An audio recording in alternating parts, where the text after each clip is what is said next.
Fala, gente, tudo bom com vocês? Meu nome é Felipe Borba, sou professor de matemática e nesse vídeo a gente vai continuar trabalhando sistemas lineares, tá joia? Então a gente tem aquele primeiro vídeo lá que eu gravei para vocês, é o início de sistemas lineares. Hoje a gente vai para a aula 2 de sistemas, tá? No final do vídeo, mais dois exercíciozinhos para você praticar e vamos embora comigo, vamos lá.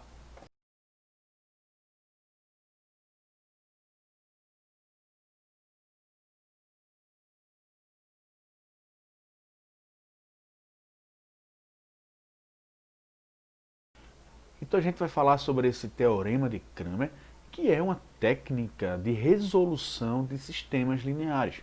Sistemas que podem ser mais complicados de serem resolvidos de uma forma mais simples, como por exemplo adição ou comparação, tá? Essa é uma técnica que é eficiente nesse tipo de sistema, mais difícil de ser resolvido. Embora na nossa prática, no nosso dia a dia, a gente consiga resolver grande parte dos sistemas lineares que aparecem nos vestibulares, simplesmente usando adição e substituição, tá?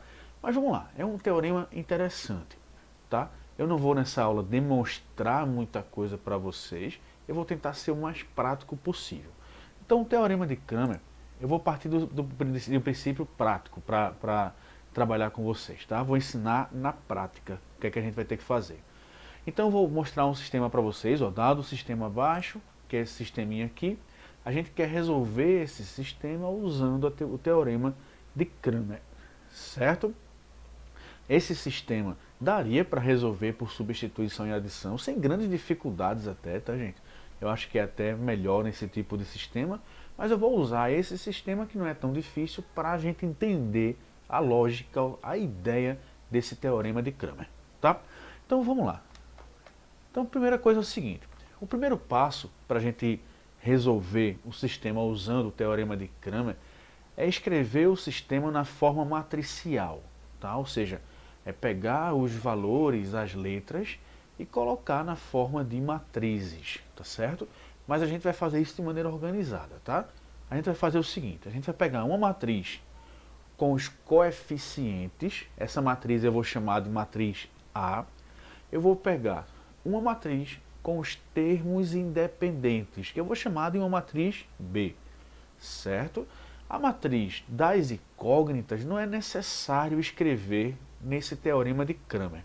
Então eu vou pegar aqui, olha, uma matriz A, que é a matriz dos coeficientes, essa matriz que está aqui, ó. Então quais são os coeficientes do x? É a primeira coluna, né? É a primeira coluna. 1, 2, 3. Quais são os coeficientes do y? É essa segunda coluna aqui, ó. 1, 1 e menos 1. Quais são os coeficientes do z? É essa terceira coluna. 1, menos 1 e 1. E aqui, né? Aqui, olha, aqui a matriz dos termos independentes, que são os resultados do sistema, certo? Então, vamos lembrar o seguinte, a gente está falando de sistema linear e ele tem que estar sempre organizadinho, né? X embaixo de x, y embaixo de y e assim por diante. Se por acaso em alguma das equações não aparecer o y, por exemplo, é interessante a gente completar, a gente colocar 0y, 0x, tá? Mas isso a gente vai falar também mais tarde. Então vamos lá. A partir dessas matrizes que eu escrevi para você, a gente vai determinar aqui, a gente vai nomear algumas matrizes importantes, tá? Então eu vou chamar de dx o determinante da matriz que vai ser formada pelos elementos de A, só que com uma pequena alteração. Eu vou pegar aquela matriz A lá que eu escrevi para você, vou retirar a primeira coluna, que é a coluna do x, veja, o determinante dx, eu vou retirar a coluna do x. E no lugar dessa coluna, eu vou colocar os termos independentes, tá? Como assim, Felipe? Calma, vamos lá, você vai ver que é fácil. Isso é uma questão de se acostumar, acredita no que eu estou dizendo, tá? Então veja, então eu vou fazer o seguinte, vou falar logo do dy também, ó. Então o dy vai ser a mesma coisa agora, tá? Só que eu vou retirar a coluna dos coeficientes de y. e no lugar dela eu vou colocar os termos independentes. Então, dx, eu vou tirar a coluna do x e colocar os termos independentes no lugar. dy, eu vou tirar a coluna do y e colocar os termos independentes no lugar. E o dz, que vai ser a mesma coisa. Deixa eu sair aqui da frente dessa tela para vocês. Ó. O dz, eu vou retirar a coluna do z, dos coeficientes de z, que é a terceira coluna, e no lugar eu vou colocar a coluna dos termos independentes. Beleza? Como assim? Vamos lá, calma que você vai ver que é simples. É só você acompanhar aqui o raciocínio comigo. Ó. Então vamos lá. Vê, eu vou logo calcular então o valor de dx, tá? Vamos lá, vamos começar aqui o seguinte. Tá aqui a matriz A, que são os coeficientes do sistema, são os números que multiplicam as letras lá naquele sistema inicial, e a matriz B, que é a matriz dos termos independentes, tá? Quem vai ser o meu dx? Para encontrar dx, eu vou ter que retirar a primeira coluna, tá? Eu vou ter que retirar essa primeira coluna aqui. E no lugar dela, eu vou colocar a coluna dos termos independentes. Eu vou retirar a primeira e colocar a coluna dos termos independentes. Aí essa coluna verdinha que está aqui, eu vou jogar lá no dx, ó. Tá certo? Olha lá, ela vai aparecer lá no dx. As outras duas colunas eu vou repetir normalmente. Ó. Então a segunda coluna, né? Que é a dos y, 1, 1 e menos 1. E a terceira coluna, 1 menos 1 e 1. E agora eu vou calcular esse determinante, usando a regra de Sarri, né? Usando aquela regrinha que eu ensinei para vocês na videoaula de determinantes. Quem ainda não viu, vai lá ver, dá o like, compartilha, beleza? Então eu vou repetir as duas primeiras colunas, é assim que a gente resolve determinantes 3 por 3. Repete as duas primeiras colunas e aí eu vou fazer as multiplicações no sentido da diagonal principal, né? Então 6 vezes 1 vezes 1 é 6. 1 vezes menos 1 vezes 4 é menos 4. E 1 vezes 1 vezes menos 1, menos 1, tá? Agora as multiplicações no sentido da diagonal secundária. 1 vezes 1 vezes 4 dá 4. Depois 6 vezes menos 1 vezes menos 1 vai dar 6, né? Positivo. E por último, 1 vezes 1 vezes 1, que dá 1. O determinante vai ser o somatório dos valores que eu encontrei na diagonal principal, subtraído do somatório dos valores da diagonal secundária. Então, 6 menos 4 menos 1, subtraído de 4 mais 6 mais 1. 6 menos 4 menos 1 é 6 menos 5, né? Que dá 1. 4 mais 6 mais 1 é 11, então fica 1 menos 11. Portanto, dx é igual a menos 10. Esse é o valor de dx. Daqui a pouco você vai entender o que é esse dx. Eu vou usar esse dx daqui a pouco, tá? Eu não quis mostrar tudo para você, porque eu acho que ficaria mais complicado para você entender, tá? Esse foi o dx. Aí eu vou fazer a mesma coisa agora, ou pelo menos parecido, né? Para calcular dy e dz. Vamos lá comigo então, ó. Tá aí a matriz A e a matriz B. Eu quero calcular agora o meu dy. Aí eu vou olhar para a coluna dos y, que é a segunda, gente. Então agora eu vou retirar a segunda coluna. Ó.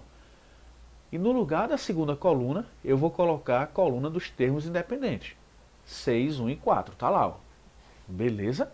6, 1 e 4. As outras duas colunas eu vou repetir. Tá lá, vou repetir. 1, 2, 3, 1 menos 1 e 1. E vou calcular o determinante. Repete as duas primeiras colunas. Vou multiplicar no sentido da diagonal principal. Então, no sentido da diagonal principal, dou 1 vezes 1 vezes 1. É 1, né, gente? Vai dar 1 aqui, ó. 1, cadê o 1? Cadê o 1? Apareceu. Agora, 6 menos 1 e 3, que vai dar menos 18. 1, 2 e 4, que vai dar 8. Agora, no sentido da diagonal secundária, né? 1, 1 e 3, vai dar 3. 1 menos 1 e 4, menos 4. E cadê? 6, 2 e 1, quase que eu me perdi agora, 12, certo? Eu vou somar, ó, adicionar, né? os valores da diagonal principal e subtrair da soma dos valores da diagonal secundária. Então vamos lá. Então dy vai ser 1 menos 18 mais 8, subtraído de 3 menos 4 mais 12, certo? Então, 1 menos 18 mais 8 vai dar menos 9, né? Menos 10 mais 1. 3 menos 4 mais 12 vai dar 11. Então vai ficar menos 11. Menos 9 menos 11, menos 20 é o valor de dy. Beleza? Menos 20 é o valor de dy. Vou repetir agora o processo para calcular dz. Vamos lá comigo então. Vou repetir a matriz A e a matriz B. Agora eu vou retirar a terceira coluna, que é a coluna do z, e no lugar dela eu vou colocar a minha coluna dos termos independentes, tá? Então lá na matriz E, ó, eu vou jogar a coluna dos termos independentes, beleza? Eu vou repetir as duas primeiras, 1, 2 e 3, 1, 1 e menos 1, tá? E vou calcular o determinante. Repete as duas primeiras colunas, 1, 2, 3, 1, 1 menos 1. Multiplica na diagonal principal. 1, 1 e 4 vai dar 4. Daqui a pouco vai aparecer para você o número aí, tá? 1, 1 e 3 vai dar 3. 6, 2 e menos 1 vai dar menos 12, né? 6, 1 e 3 vai dar 18. 1 e menos 1, menos 1. E 1, 2 e 4 vai dar 8. Tá aí os valores, ó. 4, 3 menos 12. 18 menos 1 e 8. Então, dz vai ser 4 mais 3 menos 12. Soma essa galera que está aqui em cima, né? Na diagonal principal. Soma a galera que está lá na diagonal secundária e subtrai os dois valores, certo? Então eu vou ficar com menos 5 menos 25, dz igual a menos 30. Esse é o valor de dz. Agora que a gente calculou dx, dy e dz, dx, dy e dz, tá? A gente vai calcular um quarto determinante. Veja que dá trabalho o método de Cramer, né? Então o método de Cramer, o teorema de Cramer, ele só é interessante realmente quando a gente não consegue de outra forma, porque ele é trabalhoso. Em compensação, ele é muito eficiente. Tá? O método de Cramer, o teorema de Cramer, a gente vai acertar sempre. Ele é muito eficiente, o teorema de Cramer. Dá trabalho, mas é muito eficiente. Então vamos lá. Agora eu vou calcular um determinante que eu vou chamar de D. Quem é o determinante que eu vou chamar de D? Nem é dx, nem é dy, nem é dz, tá? É D. Vai ser o determinante da matriz A. Certo? Então eu vou pegar aqui a matriz A, ó, e vou calcular o determinante dela. Esse determinante eu vou chamar de D. Vou repetir as duas primeiras colunas, multiplicar a diagonal principal, né?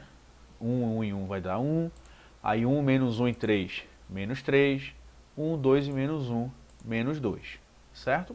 Diagonal secundária agora, 1, 1 e 3 vai dar 3, 1 menos 1, mais 1, e 1, 2 e 1 vai dar 2. Vou adicionar os elementos da diagonal principal, subtrair da adição dos elementos da diagonal secundária.